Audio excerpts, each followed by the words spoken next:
नमस्कार. या स्पष्टीकरणात सर्वांचं खूप खूप स्वागत. आता बघा, जेव्हा डॉक्टर तो बीपीचा पट्टा हाताला बांधतात ना, तेव्हा आपल्या सर्वांनाच नकळत थोडी धडधड होते किंवा भीती वाटते, बरोबर? आज आपण याच बीपीबद्दल म्हणजेच रक्तदाबाबद्दल अगदी मन मोकळ्या गप्पा मारणार आहोत आणि एक अत्यंत महत्त्वाची गोष्ट समजून घेणार आहोत. ती म्हणजे ब्लड प्रेशर हा केवळ एक आजार नाहीये, तर तो आपल्या मानवी भावनांचा एक अतिशय सखोल असा आरसा आहे. तर या विषयाच्या अगदी मुळाशी जाऊया. एक अगदी साधा पण मूलभूत प्रश्न आहे. रक्तदाब हा खरोखरच फक्त एखादा आजार आहे का? की तो एखाद्या व्यक्तीच्या रोजच्या भावनिक स्थितीचं थेट शारीरिक प्रतिबिंब आहे? समाजातील एका अत्यंत खोलवर रुजलेल्या गैरसमजाला सुरुवातीलाच आव्हान देऊन आपण या सगळ्याची सुरुवात करूया.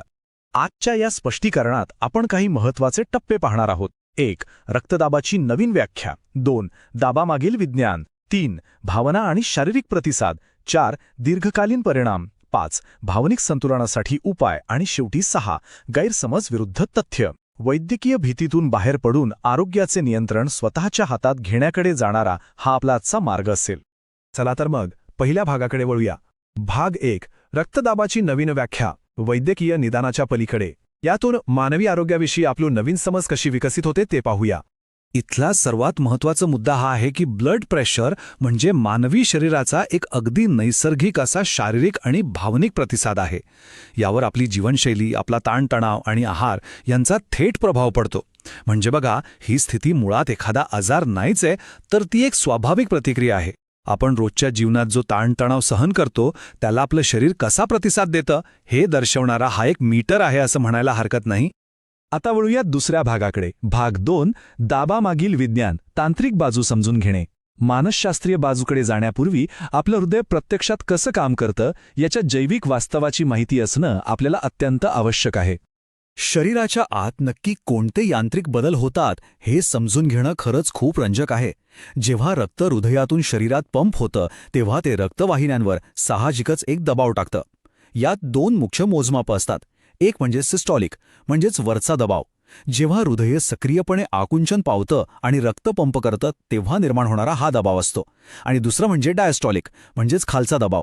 जेव्हा हृदय 2 ठोक्यांच्या दरम्यान थोडं शिथिल होतं तेव्हा राखला जाणारा हा दबाव असतो.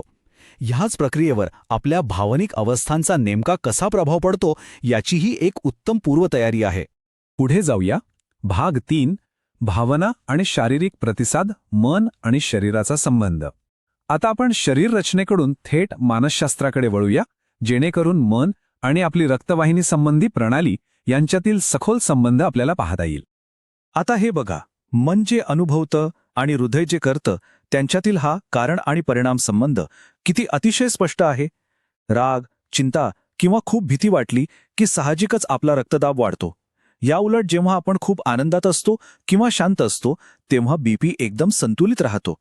पण जर हाच ताण किंवा स्ट्रेस खूप दीर्घकाळ टिकला तर मात्र त्यामुळे क्रॉनिक हायपरटेन्शन म्हणजेच उच्च रक्तदाबाची समस्या निर्माण होते. थोडक्यात सांगायचं तर आपला मूड आणि आपलं शरीर हे एकमेकांशी किती घट्ट जोडलेले आहेत हे यावरून अगदी सहज लक्षात येतं. आता पाहूया भाग 4. दीर्घकालीन परिणाम, जेव्हा संतुलन बिघडते. हे जे शक्तिशाली भावनिक ट्रिगर्स आहेत त्यांच्याकडे जर दीर्घकाळ दुर्लक्ष केलं तर त्याचे काय गंभीर परिणाम होऊ शकतात हे तपासून पाहणं इथे अत्यंत महत्त्वाचं आहे. आपण सगळेच सहसा या गंभीर परिणामांना खूप घाबरतो. उच्च रक्तदाबामुळे हृदयविकार, स्ट्रोक आणि किडनीचे आजार होऊ शकतात.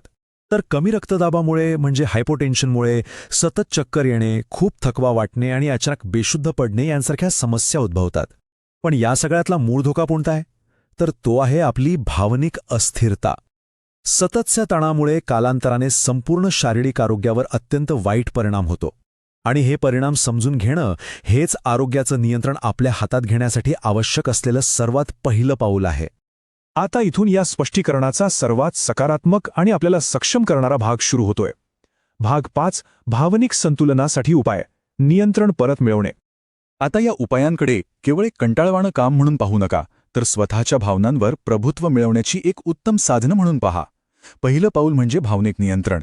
यासाठी ध्यान, योग आणि श्वासोच्छवासाचे विशिष्ट तंत्र नक्की वापरून बघा.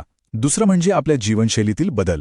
एक संतुलित आहार, नियमित व्यायाम आणि सर्वात महत्त्वाचं म्हणजे पुरेशी झोप. तिसरा उपाय आहे ताणतणाव कमी करणं. नेहमी सकारात्मक विचार अंगीकारणे, छानसं संगीत ऐकणे आणि आपले आवडते छंद जोपासणे. आणि चौथं म्हणजे नियमित तपासणी. आपला बीपी वेळोवेळी मोजणं आणि गरज पडल्यास वैद्यकीय तज्ज्ञांचा योग्य सल्ला घेणं. या सर्व गोष्टी जर आपण केल्या तर आपण आपली शारीरिक ऊर्जा आणि आरोग्य अगदी यशस्वीपणे परत मिळवू शकतो. आता आपण शेवटच्या भागाकडे वळतोय. भाग 6, गैरसमज विरुद्ध तथ्य, भ्रम दूर करणे. असे काही सर्वसामान्य गैरसमज आपण दूर करूया जे अनेकदा आपल्या जीवनात सकारात्मक बदल करण्यापासून आपल्याला रोखतात. इथे एक अत्यंत मोठा आणि सर्वसामान्य गैरसमज आहे, तो म्हणजे बीपी हा केवळ एक आजार आहे जो आपल्याला अचानकपणे कधीही होऊ शकतो. पण वस्तुस्थिती काय आहे? हा आपल्या शरीराचा एक अगदी नैसर्गिक प्रतिसाद आहे. जर तो सतत सातत्याने असंतुलित राहिला तरच तो एका आजारात बदलतो. याचाच सरळ अर्थ असा होतो की असंतुलित शारीरिक स्थिती ही अनेकदा आपल्या दीर्घकालीन भावनिक ताणाची लक्षणे असते, ना की एखादा अटळ आजार. आणखी एक खूप मोठा गैरसमज असा आहे की बीपीची समस्या फक्त वयस्करांना किंवा वृद्धांनाच होते. पण खरं तथ्य असं आहे की आजकालचा प्रचंड ताणतणाव आणि आपली चुकीची जीवनशैली यामुळे तरुणांवरही याचा मोठ्या प्रमाणावर परिणाम होत आहे. वय हा आता एकमेव घटक राहिलेला नाही. कोणालाही याचा त्रास होऊ शकतो. आणि म्हणूनच आजच प्रतिबंधात्मक उपाय करण्याची ताकद आणि गरज आपल्या सर्वांमध्येच आहे. थोडक्यात सांगायचं तर रक्तदाब हे काही आपलं वैद्यकीय नशीब किंवा अटळ भवितव्य नक्कीच नाहीये. उलट आपण आपलं जीवन कसं जगतोय आणि आपल्या भावना कशा हाताळतोय याचं ते एक अत्यंत सखोल असं प्रतिबिंब आहे. सरतेशेवटी आपले जीवनशैलीच्या निवडींची जबाबदारी स्वतःच्या खांद्यावर घेणे हा मन आणि शरीर या दोन्हीमध्ये एक सुंदर सुसंवाद साधण्याचा अत्यंत प्रभावी मार्ग आहे. या स्पष्टीकरणाच्या अगदी शेवटी आपण एका अतिशय महत्त्वाच्या प्रश्नाचा नक्की विचार करूया. जर आपल्या हृदयाचा प्रत्येक ठोका आपल्या भावनिक स्थितीला असा प्रतिसाद देत असेल तर आपलं मानवी शरीर रोजच्या रोज आपल्याला कोणती कथा सांगत आहे? याच एका विचार करायला लावणाऱ्या प्रश्नासोबत आपण आजचं हे स्पष्टीकरण इथेच थांबूया. मला खात्री आहे की या माहितीमुळे आपल्या शरीराच्या भावनिक प्रतिसादाचे आणि स्वतःच्या जीवनशैलीचे मूल्यमापन करण्याची एक नवी आणि सकारात्मक